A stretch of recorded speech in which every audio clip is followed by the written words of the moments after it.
we're about 5 days in with our duck breast. So we salt, sugar cured it. We then marinated it for overnight in balsamic with five spice. And just feeling it's quite firm now, so I reckon that's about good. We can start taking some slices off, seeing where we've got to. Yeah.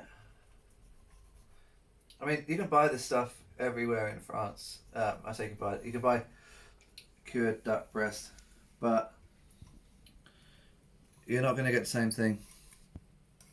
So,